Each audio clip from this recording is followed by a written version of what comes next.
Eu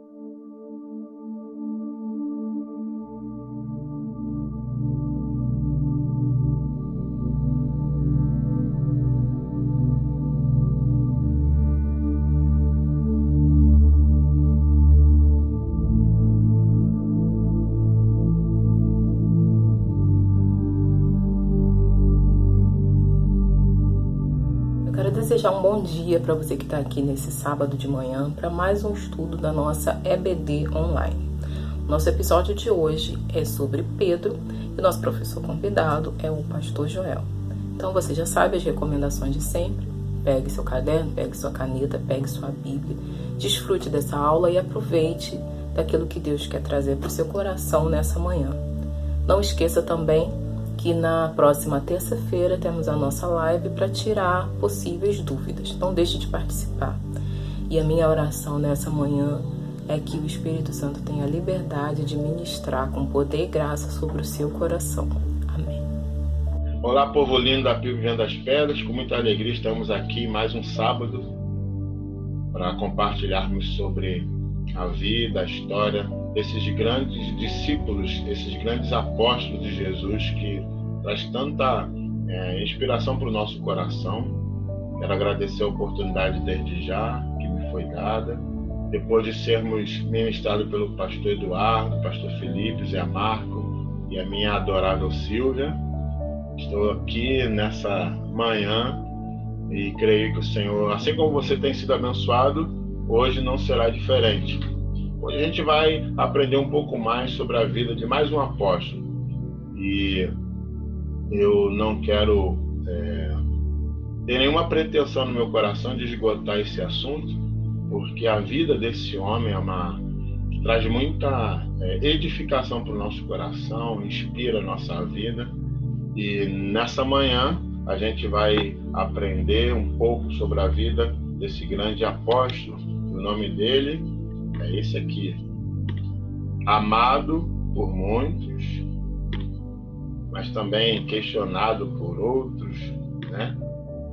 Então é ele, apóstolo Pedrão. Bom, a sua vida antes de Jesus, Pedro era pescador, como todo mundo sabe. Pedro tinha uma empresa no ramo de pesca.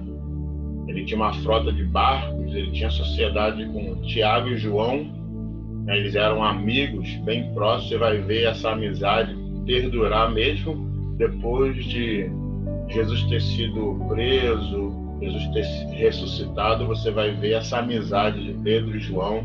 Você vai ver lá no livro de Atos, Pedro e João indo para o templo, né? Onde eles curam o paralítico à beira da Porta Formosa.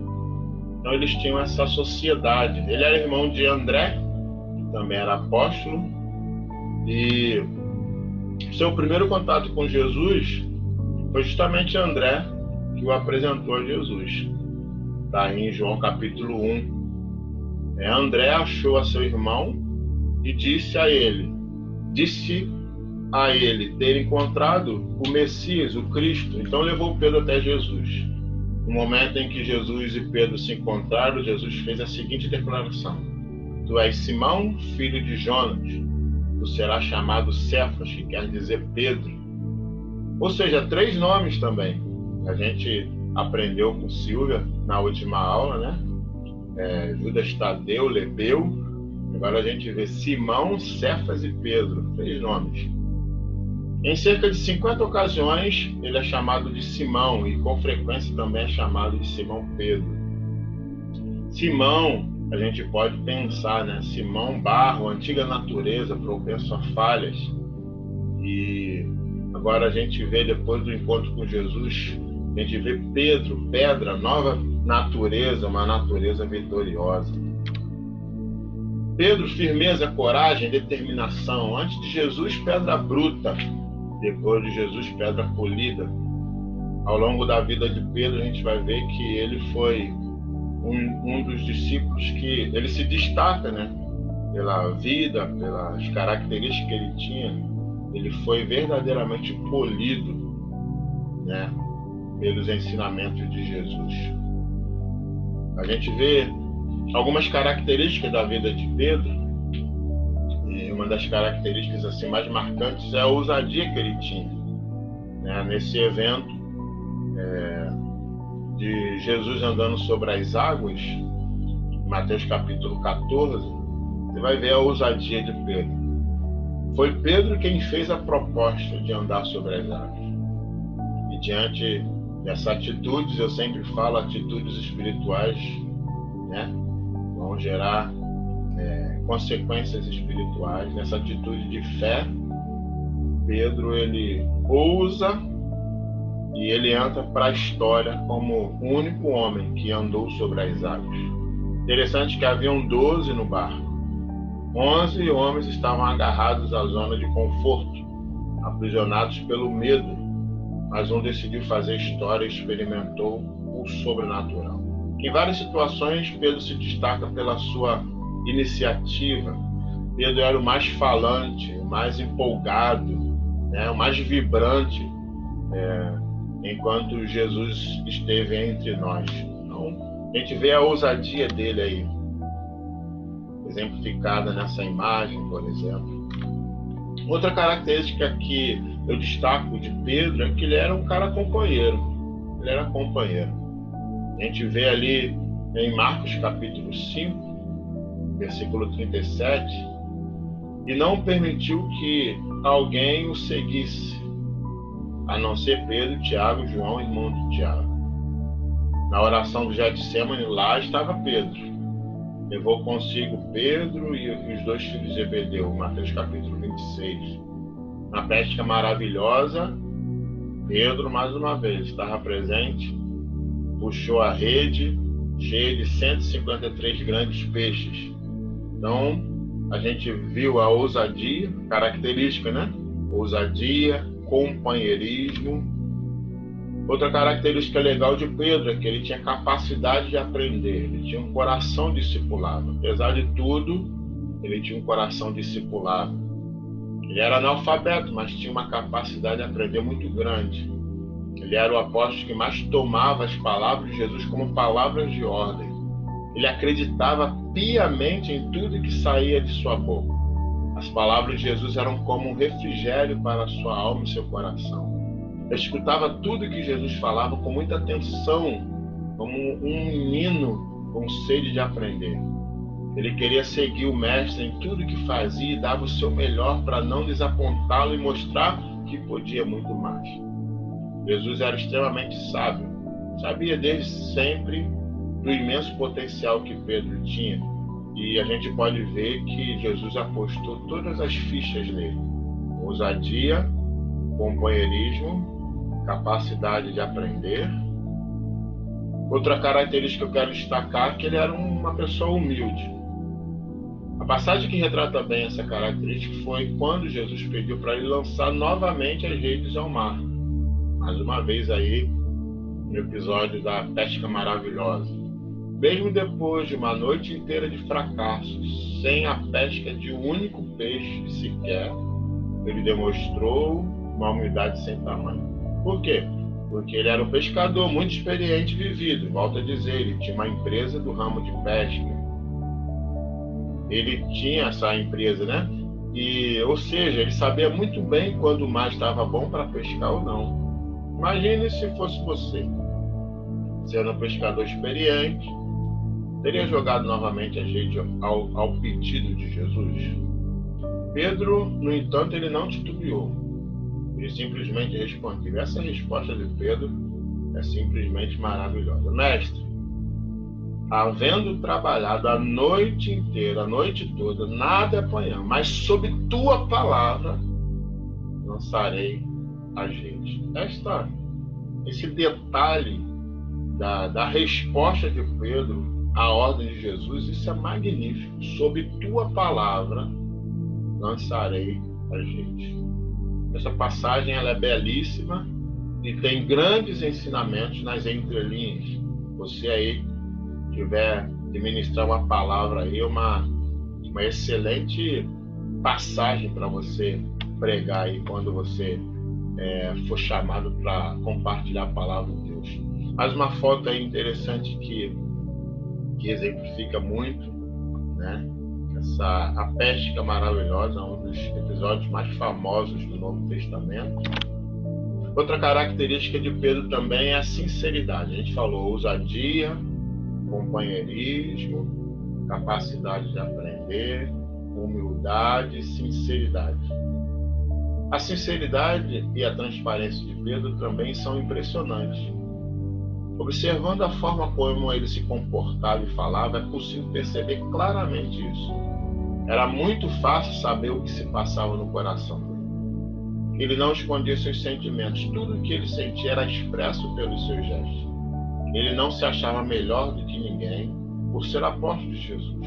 Muito pelo contrário. Ele se achava insignificante e justamente por ele se achar insignificante, se tornou um dos maiores homens que já habitou na terra. Talvez Pedro cantasse assim: que ele cresça, que eu diminua, que ele apareça, né? Então, uma das características de Pedro é justamente a sinceridade que havia no coração dele. Ele deixava transparecer isso muito claramente, ficava evidente, né?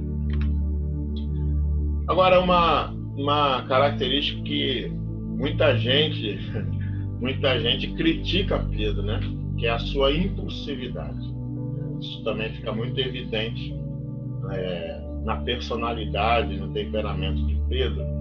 A gente vê alguns episódios que ele ultrapassa os limites, né? Quando ele estava nu no barco e Jesus aparece na beira da praia, quando ele vê que é Jesus, ele manda Jesus vazar. Ausenta-te de mim, que eu sou um homem pecador. A gente vê também no momento do lava-pés, que é uma passagem também magnífica, em João capítulo 13. E aí, olha a expressão dele, olha o que ele fala, Pedro fala. Jesus começa a lavar os pés e ele fala assim: nunca lavarás os meus pés. Aí Jesus respondeu: se eu não lavar os seus pés, você não tem parte comigo. Aí olha o Pedro falando de novo: não, Senhor, então não somente os pés, mas a cabeça, as mãos, dá uma geral logo, né? Pedro era assim, era transparente, né? Sincero e também impulsivo, né? Em João capítulo 18, você vai ver, capítulo 18, verso 10, Pedro era o que tinha a espada. Preste atenção nesse detalhe. Então, Simão Pedro, que tinha a espada, ou seja, para que Pedro não dava com a espada? Alguma coisa no temperamento dele ali, ele andava armado. Ou seja, em algum momento essa natureza ia se manifestar. E não deu outra, né? Você conhece a história. Então, no momento em que Jesus foi preso ali, ele desembaiou a espada e decepou a orelha do sumo sacerdote Malco, né? Reza a lenda que depois que Jesus coloca a orelha de Malco no lugar novamente, ele se converte ao cristianismo, né? Então você vê aí a impulsividade de Pedro, que é uma das suas características também. Nessa impulsividade tem muita gente que critica muito Pedro, né? E depois, mais à frente, a gente vai ver que essa impulsividade vai gerar a negação de Jesus, né? Agora, vamos aos impactos dos ensinos de Jesus na vida de Pedro. É interessante que em Lucas capítulo 22, Jesus está às vésperas de ser preso, né? Jesus avisa a Pedro o que estava prestes a acontecer. Jesus avisa a Pedro que ele iria negá-lo diante das pessoas. Jesus avisa a Pedro que ele iria também se converter. E depois desses acontecimentos, ele iria fortalecer seus irmãos e apacentar o rebanho. Então, volto a dizer, Jesus, ele sabia o potencial que Pedro tinha. E ele investe pesado sobre a vida de Pedro, né? Outra passagem que fala sobre o impacto dos ensinos de Jesus na vida de Pedro Em Marcos capítulo 16, versículo 7, tem um detalhe bem legal, bem interessante. Diz que a primeira notícia sobre a ressurreição é endereçada justamente a ele. Encontramos a seguinte descrição: agora vão, o anjo diz, para aquelas pessoas que estavam ali próximo ao sepulcro, agora vão e deem este recado a Pedro e aos outros discípulos. Ele vai adiante de vocês para a Galiléia. Lá vocês vão vê-lo, como ele mesmo disse. Então, eu grifei aqui essa frase que, na minha concepção, o galo continuava gritando na cabeça de Pedro. O galo. Aquele episódio, o galo cantando 3 vezes. Pedro tinha falado: nunca negarei a ti, Senhor. E depois você conhece a história. O galo canta 3 vezes. Imagine o misto de sentimento que estava no coração de Pedro. A Bíblia diz que ele chorou amargamente, mas Jesus foi morto, Imagine na cabeça de Pedro esse tempo todo, o galo ficava gritando na cabeça de Pedro, deixando a sua alma enferma. E a primeira coisa, logo após a ressurreição, a primeira notícia é justamente endereçado a Pedro. Está relatada em Marcos capítulo 16. E a gente vê também um dos episódios mais marcantes na história do cristianismo, é a sua pregação no livro de Atos, capítulo 2, descida do Pentecoste, onde cerca de 3.000 pessoas se convertem. Logo depois, Atos capítulo 4, Pedro novamente prega no templo e cerca de 5.000 pessoas creem no Evangelho. Já pensou? Só nessas 2 ministrações aí, 8.000 pessoas. Que coisa linda, hein? Já pensou? Em Atos capítulo 5, encontramos outra evidência do que Deus fazia através de Pedro. Está lá: e a multidão dos que criam no Senhor, tanto homens como mulheres, crescia cada vez mais, de sorte que transportavam os enfermos para as ruas e os punham em leitos e em camas, para que, ao menos a sombra de Pedro, quando este passasse, cobrisse alguns deles. E até das cidades circunvizinhas concorria muita gente a Jerusalém, conduzida enfermos e atormentados de espíritos imundos, os quais eram todos curados.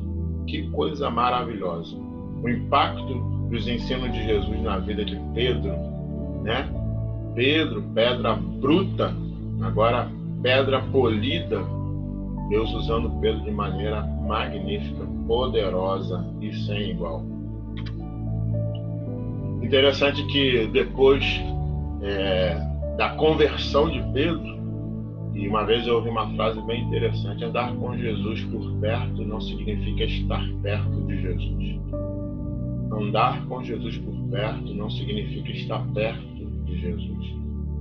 Jesus já tinha avisado Pedro do que ia acontecer, e Jesus fala assim: quando você se converter, Pedro, você cuidará do coração das pessoas, você apacentará, você fortalecerá o coração das pessoas e apacentará o meu rebanho.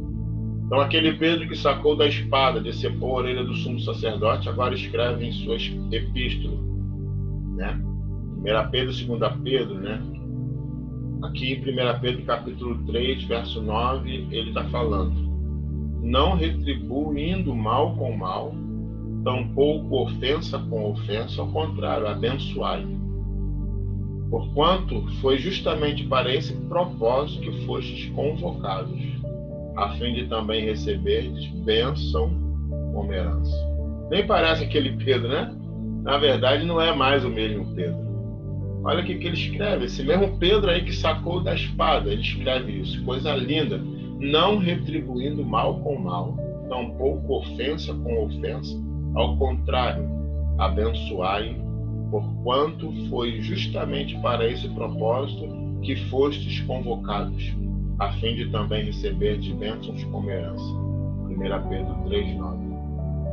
Então, irmãos, é maravilhoso ver o que Deus fez na vida de Pedro.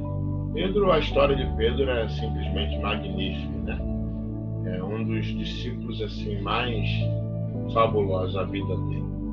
E já no final da sua história, sua biografia, a gente vê Pedro. Através de Pedro, Deus operou vários milagres e muitas maravilhas. Ele também foi um dos precursores do apostolado, se tornando um dos principais líderes da igreja primitiva e, segundo a tradição, o primeiro bispo de Roma. Pedro e Paulo. Pedro foi convocado a pregar aos judeus, né? E você vê também Paulo convocado por Deus para pregar aos gentios. A igreja de Roma, ela foi privilegiada porque ela teve dois grandes líderes, Pedro e Paulo. A tradição afirma que seu ministério durou 37 anos. Depois de passar por várias cidades, Pedro foi martirizado pelo imperador Nero em Roma no ano de 67 depois de Cristo.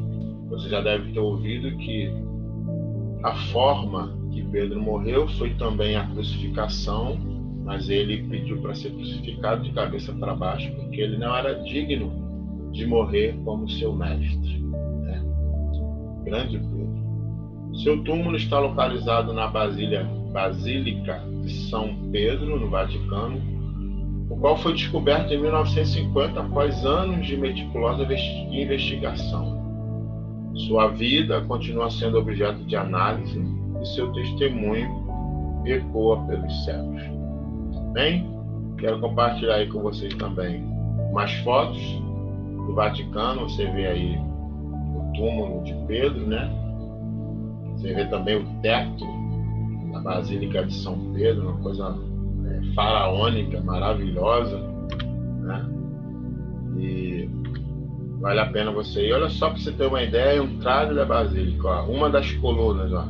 Eu e Silva, a gente não conseguiu abraçar uma das colunas lá do Vaticano, da igreja de São Pedro.